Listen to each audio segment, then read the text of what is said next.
Good morning, everyone. I'd like to first thank our partners, Sue and Minda, for warmly welcoming us and hosting us.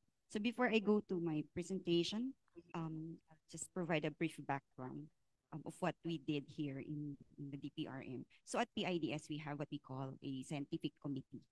So each year, PIDS picks people to formulate the theme of the DPRM. So this year, it's led by Dr. Chris Francisco. She's also another research fellow, senior research fellow at PIDS, and also Dr. Adoracion Navarro. So I'm one of them, and my objective for today is to share the rationale, for selecting this year's DPRM. So hoping that it can help facilitate the discussions for today and beyond this event.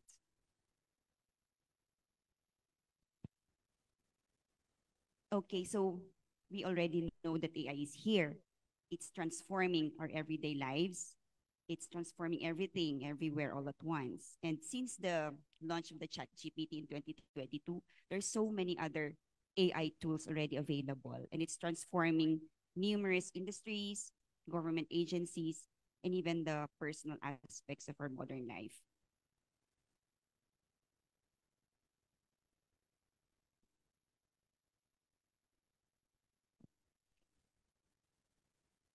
Okay, so AI is boosting efficiency. It's doing things that, you know, we people, we humans cannot, do it because there's so many things, there's so many computing requirements in what we do. So that's the main benefit of AI. It's boosting efficiency, it's solving complex problems, and it's now showing up in our everyday tools. So if we still think that AI is some remote, technological concept, well, think again. We are using our smartphones, so it's affecting our everyday lives because it's showing us, suggestions for online shopping. It's doing personalization of Spotify. And there's so many other things like when we watch Netflix, it's doing those recommendations for us. So if we are relying on our smartphones often, then AI is already there and it's affecting us. In terms of the biggest impact so far, it's in healthcare, finance, manufacturing, transportation, cybersecurity. And it's also fast. It's quite fast in also being applied in education, in agriculture, and in creative fields. In terms of policy making, it's doing data collection faster. Kasi yun yung problem. That's the problem with, with policy making when we want to make sense of the data that we have. What it does is that it helps us collect data perhaps in real time. We're very, I don't know, we're very accustomed to seeing data and information na outdated because we are constrained in terms of collecting data. So like for us in the government, admittedly, we use, for instance, National Representative Survey. But when you get those information, those knowledge, 2 years old na yung data. And I think what AI is doing, especially in health policy, is that it's helping us collect data. It's helping us in terms of the decision making. It's also helping us understand the data that we need when we set agenda. So if you're familiar, with the policy cycle, it starts with the agenda setting and then the formulation, implementation, um, policy feedback. So it's helping us in evaluation stage also because of its ability to help us with the data collection. However, in the literature, there's still more research that needs to be done, especially in addressing ethical challenges, such as in promoting transparency, protecting privacy, fairness, reducing biases of the AI. So let me now go to the disadvantages of AI. These are reported disadvantages. Job losses and cuts. It's already real because, for instance, a UK-based fintech firm, this is a data that I gathered, I think, yesterday, it's reduced staff by 40% already. Tech consultancy firm, um, you may know Accenture.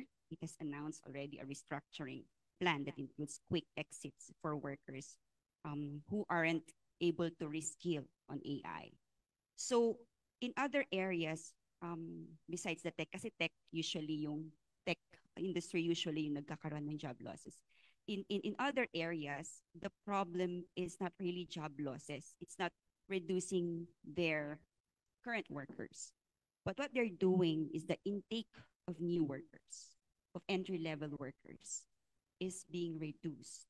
So what that means for us is that yung young workforce natin, those that are still, nag-start pa lang na mag-work, yun yung nanganganib.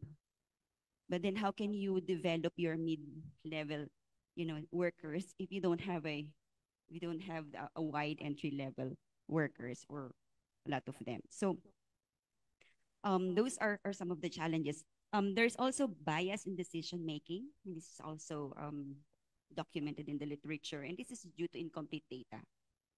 We are the AI is only as good as the data that we feed them. There are also ethical issues and of course privacy risks. Kanina we are talking about the satellite images that can be used for analyzing data in, like, for instance, our infrastructure projects, but it can also expose the privacy can also. So those are also the problems. We also know that AI is very expensive, and we are looking to the private sector's experience because although it's providing us efficiency gains, it's these companies, those that are investing in AI, they still need to figure out how AI is going to be productive for them. So how do you offset those large investments?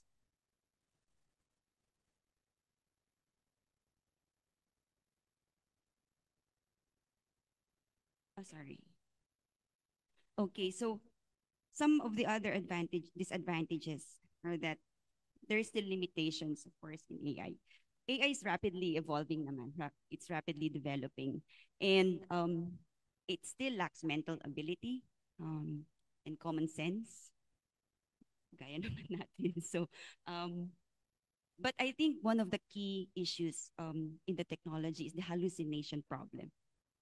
And this has already been documented, no? It's giving us fabricated information, false.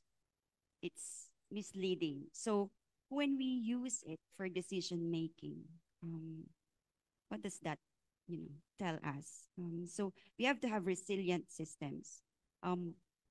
Just yesterday, if you're familiar with what happened in the outages of the Amazon web service, kahapon hindi ko ma-open yung Canva. And it happened that yung mga alam natin, yung mga popular apps pala, they rely on the Amazon Web Services of cloud computing for them to work. But nagkaroon ng outage sa mismong Amazon Web Service. So what if we are very dependent on these systems? What do we do? Buti nga nagawa nila ng paraan, but even the analysts don't know what happened there. So maybe policies need to be crafted for there to have more transparency in terms of how they run these things. There's also the limitation of the user, and later on I'll discuss more of that. Okay, so the question that we want to put out there is really how do we govern, how to maximize the benefits and minimize the risks and disadvantages of AI? What mechanisms and policies must be put in place, or simply how to govern in this era of AI? So we want us to reimagine our policies and governance mechanisms to address these challenges. And when we say we want to reimagine, it's not just putting up an AI policy, a policy that governs the use of AI in our organizations, but we want to, for us to think more deeply about consequences. It's going to be needing a broader policy framework beyond AI governance. It's about governance in the age of AI, wherein we also look at reskilling, greater awareness, capacitating, because if you want to just understand what's happening, yung very ano lang po, yung effects ng deep fakes, let people know that, these things, they're not real. Um, that's already a good policy, kumbaga policy framework. We make people aware na itong nagsasalita, nakikita niyo sa social media, it's really not that person. And kumbaga, how to know that those are fakes. Yun na lang eh. So, para hindi ma-mislead yung mga tao. Kasi these are very powerful tools, social media, especially. So we want to have AI relevant governance, and it would encompass a broader policy framework. We focus first on raising awareness, and the level of education.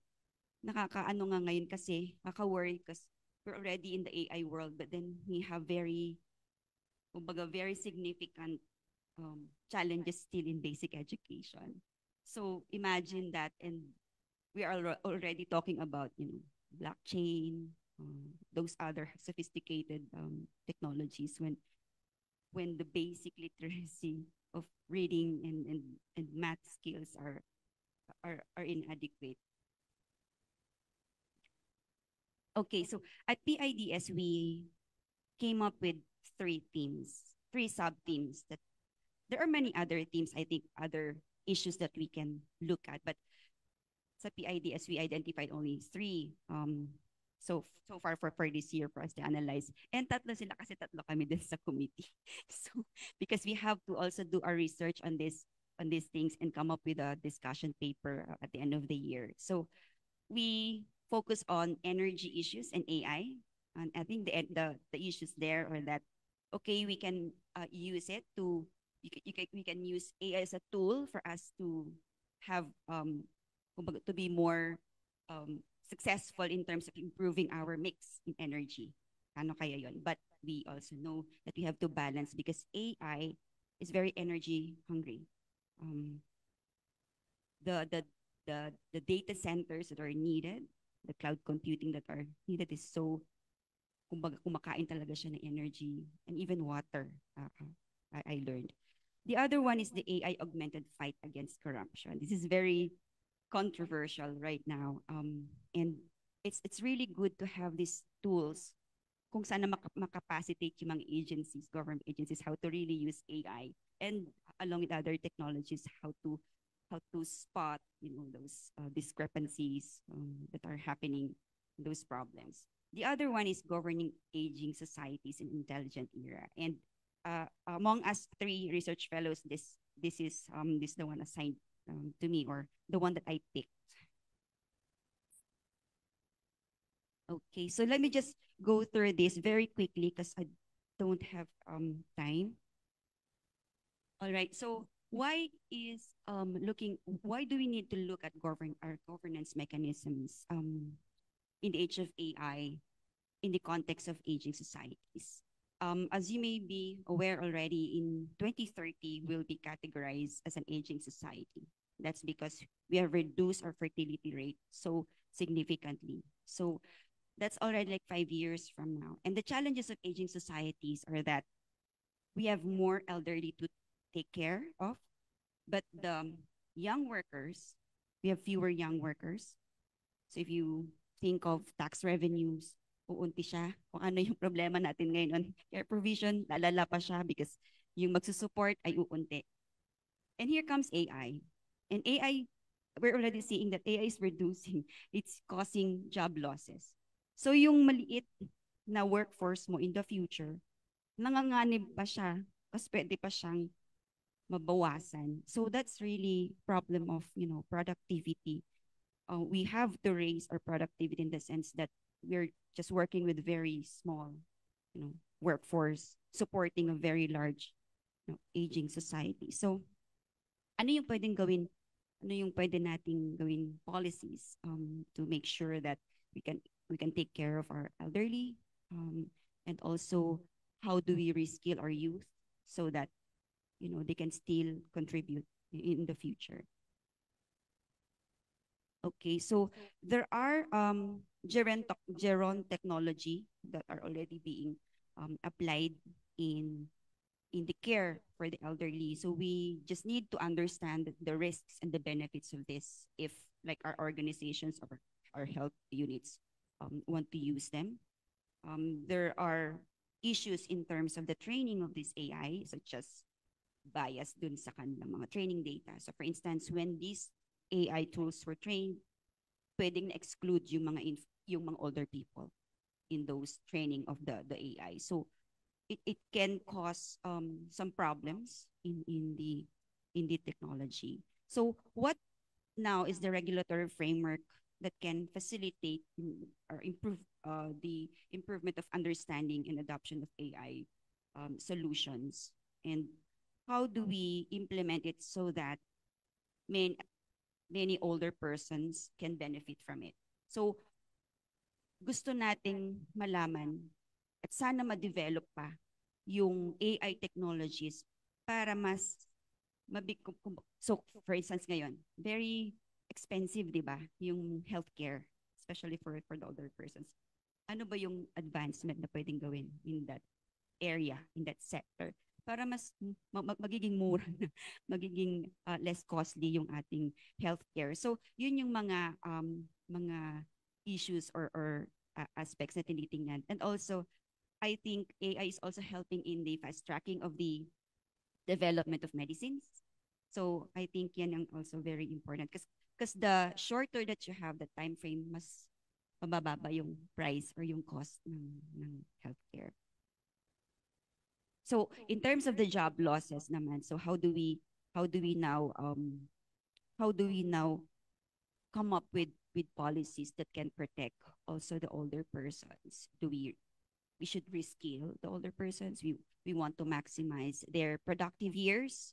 So if AI can also help us with that, it will be very important in terms of addressing the challenges of an aging society. So we just pick up some recommendations from the literature. So we need to establish our AI governance frameworks. So we already have models. So for instance, since we do not understand the effects of AI yet, because it's very difficult to understand also the technology. So we have to be principles based without, without understanding a lot of the nuances of the technology, and because we don't also want to specify na dapat ito yung gamitin, dapat blockchain or dapat other technology. Mas maganda na lang in our governance frameworks, we have to be principles based or values based. So whatever that technology is, we have to talk among ourselves. Ano ba yung mag-guide sa atin ng mga values? Ano yung principles na i-uphold natin? The other one is we need to enhance digital ecosystems. Na nabanggit na to kanina yung digital transformations natin. Because AI reads, digital things. So we have to move from the manual to digital rapidly as quick as we can. We have to also build trust on AI adoption and use by improving our education, improving transparency. Kanina, paano mo, yung nasabi ko kanina, yung nangyari sa Amazon Web Service na outage. If we don't know what happened there, makaka-affect dun sa ating trust on the system. The other one is we need to promote partnerships and collaborations because AI is very complex, and even other technologies, they're very complex. We have to partner. We have to build like advisory councils, especially including those who are technically adept with the technology. And also we need to leverage regional cooperation. If we intend to use AI or understand AI, we need to partner with countries or states that have better understanding. They have especially kung mag-purchase tayo ng AI technologies kasi baka may mga trade barriers. And so we have to have this all these regional cooperations to also enhance data flow because rich data help in the development of AI that are reliable. So I think that's the end of time's up. Salamat po and good morning.